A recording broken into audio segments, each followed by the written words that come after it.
Most people never realize that the biggest enemy they face every single day isn't outside of them. It's not their job, it's not the economy, it's not their lack of opportunities.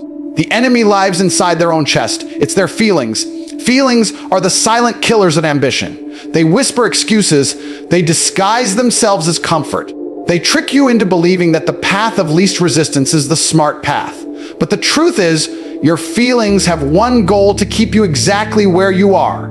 They don't want growth, they don't want improvement, they don't want evolution. They want familiarity, certainty, and safety. And that right there is the exact opposite of success. When you understand this, you start to realize why so many people fail to move forward. It's not because they're weak. It's because they've been trained since childhood to obey every emotion they have.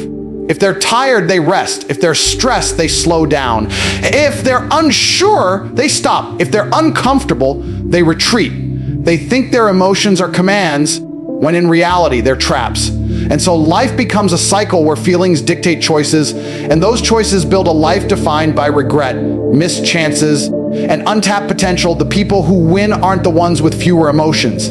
Everyone feels fear. Everyone feels doubt. Everyone feels laziness, boredom, frustration, and exhaustion. The difference is simply this: winners refuse to negotiate with their feelings. They might wake up tired, but they get up. They might feel fear, but they step forward. They might feel overwhelmed, but they act anyway. They've learned a powerful truth that separates the weak from the unstoppable. Your feelings don't matter. Your actions do. Imagine if you only brushed your teeth when you felt like it. Imagine if you only worked when you felt motivated.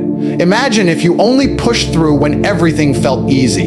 Your entire life would collapse. And yet, most people run their goals exactly like that. They rely on spurts of motivation. They wait for inspiration. They expect some magical internal signal to tell them when it's time to get serious. That signal never comes. Waiting for the right feeling is the fastest way to waste your life. You have to understand the difference between biology and destiny. Your biology wants you to survive. It pushes you toward comfort. Your destiny requires you to break comfort. It demands sacrifice. It demands struggle. It demands discipline. This is why people who accomplish extraordinary things talk about doing the things they least want to do. They know that their feelings cannot be trusted to guide them. They use discipline to override what their emotions scream at them. Your feelings will tell you that you're tired long before you actually are. Your feelings will convince you that you're overwhelmed, even when the situation is manageable. Your feelings will exaggerate discomfort until it feels like pain. And if you obey that voice, you lose. Not twice, every single day, because life moves fast and feelings slow you down. Feelings make you hesitate. Feelings make you pause. Feelings make you retreat from the exact moments you need to push the hardest. Every time you listen to your feelings instead of your purpose, you reinforce weakness inside yourself. You teach your mind that it can control you. You teach your emotions that their voice matters more than your goals. And once you build that pattern, breaking it becomes one of the hardest battles you will ever fight.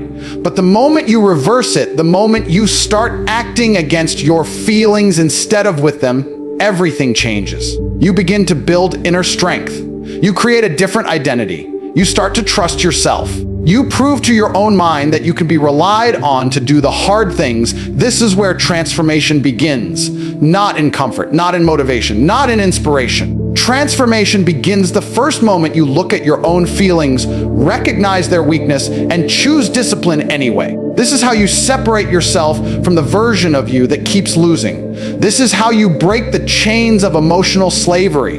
And this is how you start building a life that your feelings are no longer allowed to control. Discipline is not something you are born with.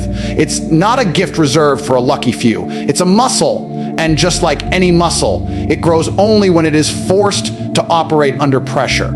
People look at disciplined individuals like they're superhuman, like they woke up one day with iron willpower and unshakable focus. But the truth is far more simple. They weren't born disciplined, they built discipline. They crafted it with repetition, with discomfort, with consistency, with self-control practice so often that it became instinct. The biggest misunderstanding people have is believing discipline is based on feeling strong or inspired. But discipline has nothing to do with how you feel. Discipline is built in the exact moments you feel weak, tired, bored, unmotivated, annoyed, or overwhelmed.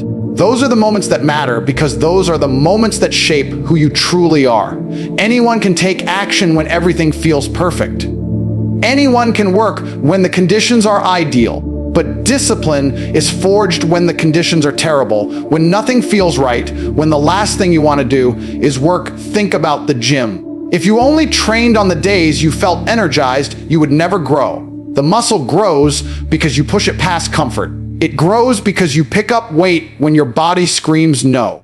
That same principle applies to discipline in your daily life. You build it every time you do something you don't want to do. You strengthen it every time you push through resistance. You fortify it every time you choose long-term gain over short-term comfort. People keep saying, I want to be disciplined, while living in a way that never challenges their impulses. They wake up when they feel like it. They eat what they feel like eating. They work only when their mood cooperates. They scroll, waste hours, procrastinate, and then wonder why nothing in their life changes.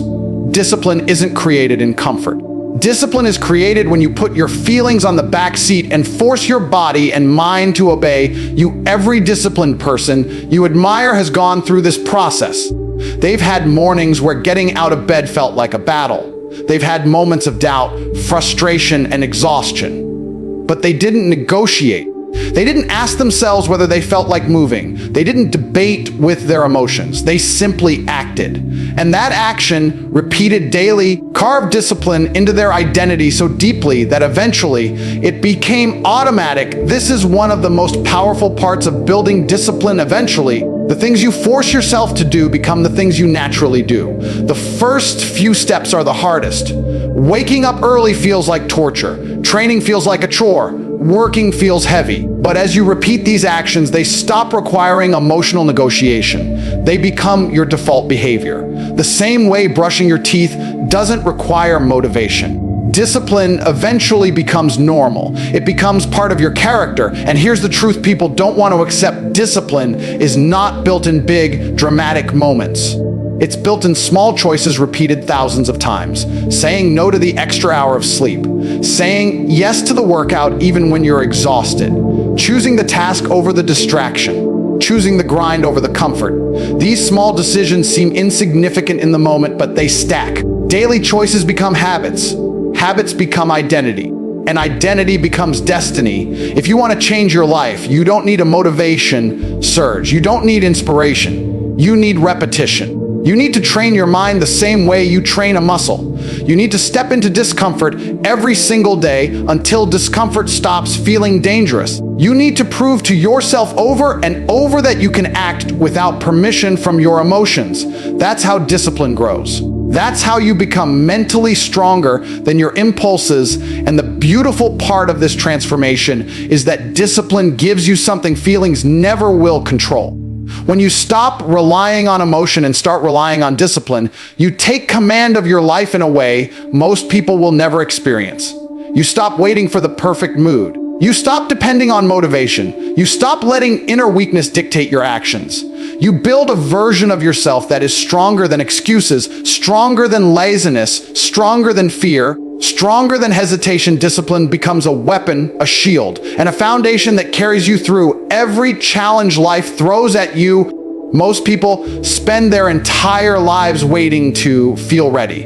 They wait for confidence. They wait for clarity. They wait for the perfect moment, as if success is some mystical doorway that opens only when their mood is perfectly aligned with their goals. But the people who win in life understand something the average person never learns. Commitment comes first, feelings come later. Winners don't operate based on emotion. Winners operate based on decision. Once they commit, the emotional weather inside them becomes irrelevant. There's a reason champions wake up and train on their worst days. There's a reason top performers show up when they're sick, tired, frustrated, heartbroken, or overwhelmed. It's not because they enjoy suffering. It's because they understand that if they only moved when they felt good, they would never move enough to dominate anything. Emotion is unreliable. Emotion shifts, emotion lies. Emotion gives you 100 reasons to slow down, stop, or postpone what you know must be done. But commitment is steady. Commitment is non-negotiable. commitment is the backbone of discipline. Think about the people you admire, the ones who built wealth, power, skill, mastery. They didn't rise to the top because they had perfect emotional days. They rose because they built a mind that acted independently of how they felt. They'd wake up feeling unmotivated, but they'd get to work. They'd feel discomfort, but they'd push through. They'd feel doubt, but they'd move forward anyway. Their secret wasn't their talent. Their secret was their refusal to let emotions dictate their actions. The average person has this backward. They think their feelings must align before they can execute. They tell themselves, I'll start when I feel more confident. I'll work when I feel more ready. I'll change when I feel more inspired. That mindset is exactly why they stay stuck. Feelings are the slowest, most unstable, most unpredictable fuel source in the world. If you wait for them, you will starve. Winners don't wait, they create. They manufacture momentum through action, not emotion. And here's the irony, the very emotions people are waiting for. Confidence, excitement, clarity. Those emotions are generated by action itself. You don't feel confident before you take action. You feel confident because you took action. You don't feel ready before you start. You feel ready because you started. You don't feel strong before you push through difficulty. You feel strong after you've proven to yourself that difficulty can't stop you. Emotion follows behavior. That's the power losers never understand. When you operate on commitment, you remove the need for permission. You eliminate hesitation. You break the habit of asking yourself how you feel before doing the things that build your future. You replace the question, do I feel like it, with the statement, it must be done. That tiny mental shift will change everything about your life. It removes the internal debate. It silences the emotional noise. It gives you clarity that feelings could never provide. Because when you operate from emotion, your life becomes unpredictable. Some days you will show up. Some days you won't. Some days you'll be disciplined. Some days you'll fall apart. Some days you'll make progress. Some days you'll slide backward. This inconsistency destroys results. But when you operate from commitment, your progress becomes inevitable. You work whether you feel like it or not. You move whether you're inspired or not. You push whether you're tired or not. You execute because your identity demands it. This is the mental switch that separates the unstoppable from the average.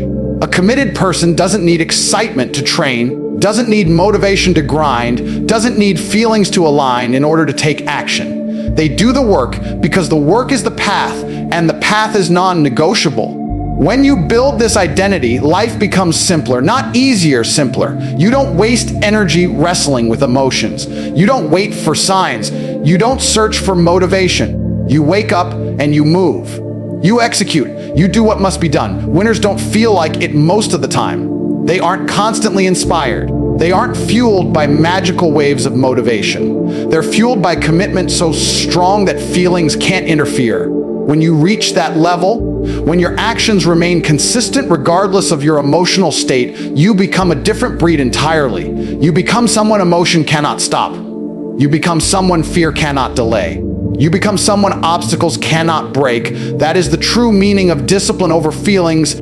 Imagine the quietest moments of your life, the ones where nobody texts you, nobody cheers for you, nobody claps for you, nobody is watching your story, your feed, your struggle. These moments feel insignificant, almost invisible. Yet this is exactly where consistency is born. This is where discipline becomes identity. This is where the strongest version of you is quietly being constructed piece by piece.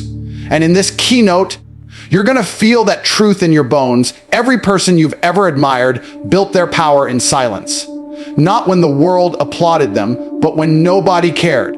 Andrew Tate always emphasizes that the world only respects the results, never the effort. And if that's true, which is then, these invisible moments are the only thing that truly matters.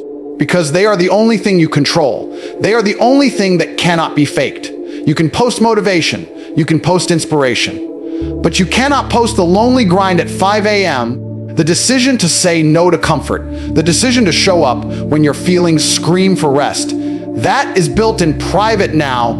Imagine this scene, you're sitting alone with your thoughts, debating whether to continue or quit for the day. This is the moment that defines you, not because it's large or dramatic, but because it's quiet. There's no audience to impress, no pressure, no coach, no validation, just a choice that feels small but becomes enormous over time. This is what Tate means when he says discipline is superior to feelings. Feelings want comfort. Discipline wants evolution. Feelings beg to avoid discomfort. Discipline demands progress. Consistency is the bridge between who you are and who you want to be, and that bridge is built one brick at a time. In moments like this, there's a dangerous lie people tell themselves: I'll start tomorrow, or I'll be consistent when life gets easier. But tomorrow is a graveyard where dreams go to die, and life never gets easy on its own. Easy is an illusion. Discipline is the reality that changes the trajectory of your life. So you must become the kind of person who trains his mind to move first, think later. You don't negotiate with laziness. You don't wait to feel different. You move because you said you would. Your word to yourself must become sacred. If you break it, you break your identity every time you show up when you don't feel like it. Something inside you gets reinforced. Your confidence grows. Your resilience grows. Your sense of self becomes sharper. You start trusting yourself in a way others don't, and that trust becomes fuel. It becomes power. It becomes a quiet certainty that no matter what life throws at you, you will execute. Not because you feel strong, but because you've trained yourself to act regardless of feeling. That is consistency at its core. People often ask how Andrew Tate stays disciplined. They assume there's some hidden trick, some magical mindset hack, but the truth is brutally simple. He mastered the boring repetitions. The world sees the Bugattis, the wealth, the confidence, the results. But what they never see is the unglamorous daily discipline. They never see the cold mornings, the painful workouts, the hard decisions, the sacrifices that built the foundation. Consistency creates a kind of strength that doesn't shout. It doesn't brag. It doesn't need validation. It simply becomes undeniable. You must understand that your life won't change from occasional bursts of effort. It changes through relentless repetition. Not loud effort, consistent effort. Anyone can be motivated for a day. Anyone can push hard for a week, but only the disciplined push when the world is silent. Only the disciplined keep going when the reward feels far away. And that is exactly why the disciplined become unstoppable. Before any victory appears in your life, it is first built inside your mind. Before any achievement becomes real, it is created in your internal wiring. Andrew Tate always says that the world bends for the man who has already convinced himself he cannot be bent, and that mindset does not appear magically. It has to be built, shaped, and burned into your character through repetition, reflection, and ruthless self-honesty. That is what this keynote is about. Rewiring yourself to win before the world even gives you permission. When you wake up in the morning, there are two versions of you standing side by side. One is weak, emotional, ruled by doubt, ruled by hesitation, ruled by the belief that life is happening to you instead of being controlled by you.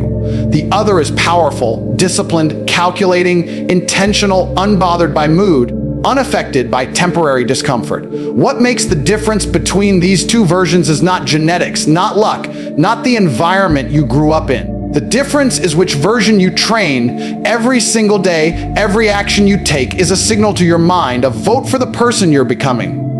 When you choose discipline over laziness, you're training your mind to associate discomfort with progress. When you choose to push even when you're tired, you're training your mind to trust you. When you choose to execute instead of delay, you're programming your brain to believe that you are a person of action. And this internal programming, repeated thousands of times, becomes your identity. Once your identity shifts, your results shift automatically. But here's the part people misunderstand. Rewiring yourself isn't about pretending to be confident. It's about creating proof. Confidence is not a feeling, it's evidence. It's knowing you can win because you've put yourself in situations where you had to fight and you didn't retreat. It's knowing you can succeed because you've done the work again and again when nobody acknowledged you. It's knowing you can overcome obstacles because you've already beaten smaller ones inside your own mind. This is the internal victory that must happen long before the external one arrives. Think about the way most people approach goals. They say they want something, but they mentally prepare for failure. They imagine the difficulties, the obstacles, the reasons they might not make it, and then they wonder why they quit halfway. They wired themselves to lose before they even started. Meanwhile, high performers operate with a completely different internal script. They enter every goal with the mindset that success is the only possible outcome. It doesn't mean they expect it to be easy. It means they eliminate the option of quitting. The future is decided in their mind before they take the first step. Rewiring yourself to win requires confronting the parts of you that feel unworthy. The parts that believe success is for other people. The parts that fear judgment, fear rejection, fear the discomfort that comes with growth. These internal blocks don't disappear by ignoring them. They disappear when you challenge them. When you say no to the version of you that wants to remain average. When you force your mind to adapt to standards higher than anything you've ever demanded from yourself. When you realize you don't rise to your goals, you fall to the level of your internal programming, and Tate's philosophy reinforces this truth. Life is a constant test. Every day you are either strengthening your wiring or weakening it. Every decision, every habit, every thought becomes part of the structure you rely on when life becomes difficult. If you wire yourself for weakness, you will collapse. If you wire yourself for strength, you will rise without hesitation. Winning becomes less about chance and more about certainty the moment you decide you are done living on autopilot, done letting emotions dictate your pace, done allowing fear to shrink your potential. Your wiring begins to change. You become a person who moves with purpose instead of reaction. You become someone who anticipates challenges instead of avoiding them. You become someone who acts while others hesitate. And that internal transformation is the birthplace of every external victory you will ever experience. If there is one thing that separates people who dream from people who dominate, it is discipline. Not the kind of discipline that lasts for 2 days when motivation is high. Not the kind that exists only when life feels easy, but the kind of discipline that survives boredom, fatigue, doubt, distraction, pressure, and every excuse your mind tries to throw at you. This keynote is about building discipline so unbreakable that even on your worst day, your actions still move you forward. Most people believe discipline is a personality trait. They think some individuals are born with it and others are not. But Andrew Tate's philosophy exposes the truth. Discipline is a muscle. It is built through repetition, through decisions that feel uncomfortable, through consistent action that overrides emotion. The more you train it, the stronger it becomes. The less you use it, the weaker you get. And the uncomfortable reality is that every single day, you're either building discipline or destroying it. Think about the moments when your alarm rings early in the morning. In that instant, there are two voices inside you. One whispers that you deserve more sleep, that you'll try harder tomorrow, that missing one day won't matter. The other voice knows the truth. It knows exactly who you want to become. It knows the level of life you are chasing. It knows that the version of you that wins does not negotiate with weakness. The battle is not between you and the world. It is between you and the voice inside you that seeks comfort. Whoever wins that battle repeatedly decides your destiny. Unbreakable discipline forms when you stop waiting to feel ready. Feelings are unreliable. Feelings fluctuate based on mood, weather, hunger, sleep, or opinion. Discipline is about doing what is necessary regardless of how you feel. Tate always says that men who wait for motivation will be defeated by men who act out of obligation. Winners don't care about emotional waves. They operate based on standards they set for themselves. They build routines so strong that even when they're exhausted, the structure carries them. But discipline isn't just about action. It is also about elimination. You must remove the habits that weaken you, the people who distract you, the environments that pull you off your path. You must create a world around you that supports who you want to be.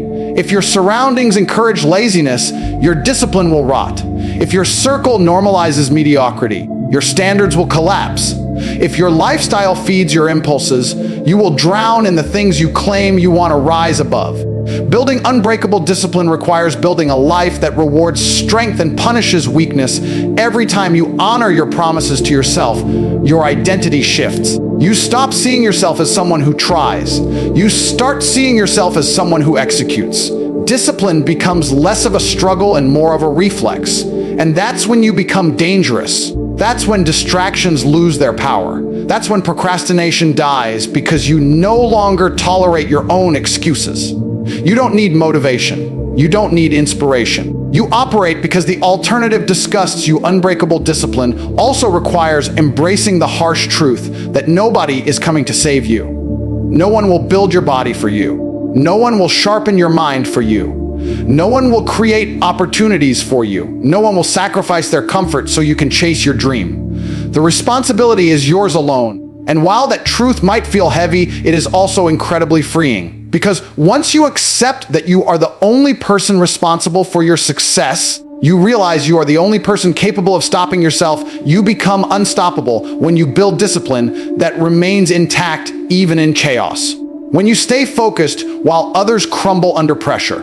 When you continue moving forward while others make excuses.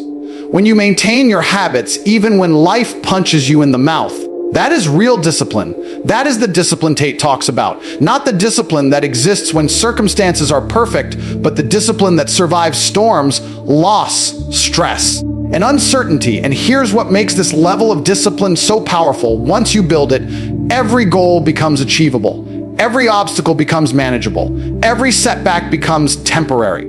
Because you no longer depend on motivation, emotion, or convenience. You depend only on the standards you have built, the identity you have forged, and the decisions you refuse to break. At the end of everything we've talked about, after breaking down emotions, responsibility, resilience, pressure, sacrifice, and unbreakable discipline, the truth stands tall in front of you. Your life will be defined by the standards you commit to, not the feelings you entertain. Every victory you want, every transformation you imagine, every version of yourself you dream of becoming will only be created by the actions you take when you least feel like taking them. That is the law. That is the cost. That is the reality. Most people spend their whole lives bowing to their emotions. They wait to feel ready. They wait to feel strong. They wait to feel inspired. And that wait becomes their prison. Days turn into months. Months turn into years. And their potential dissolves while they convince themselves that they'll start tomorrow.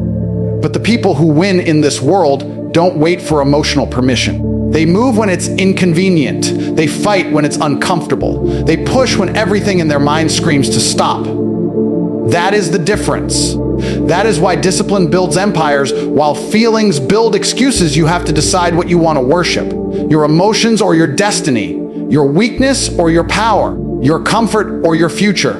Because you cannot serve both. If you let feelings rule your life, you will always be controlled by the smallest things. A bad mood will stop you. A moment of discomfort will derail you. A single doubt will sabotage you.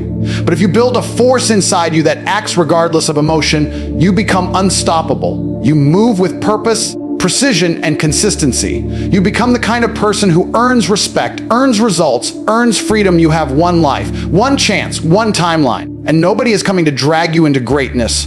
Nobody is going to force you to wake up early, push harder, think sharper, or rise above your excuses. That responsibility is yours alone. The world rewards strength and punishes weakness. It rewards those who show up and forgets those who hesitate. Discipline is the tool that separates the forgotten from the unforgettable. So as this message ends, your real test begins. The next decision you make right now will shape the direction of your life. Will you go back to letting your feelings dictate your behavior? Or will you finally claim control and build the discipline that your future self is begging for? Will you step back into the cycle you've always lived, or will you break it once and for all? Will you continue living at the mercy of your mood, or will you rise into a version of yourself that commands your own mind? This is the moment. This is the transition. This is the line between the life you tolerate and the life you are capable of. Stop waiting to feel like it. Stop negotiating with weakness. Stop delaying the life you know you should be living. Discipline is your weapon. Discipline is your armor. Discipline is your path out of mediocrity and into greatness. Choose it. Live it. Become it.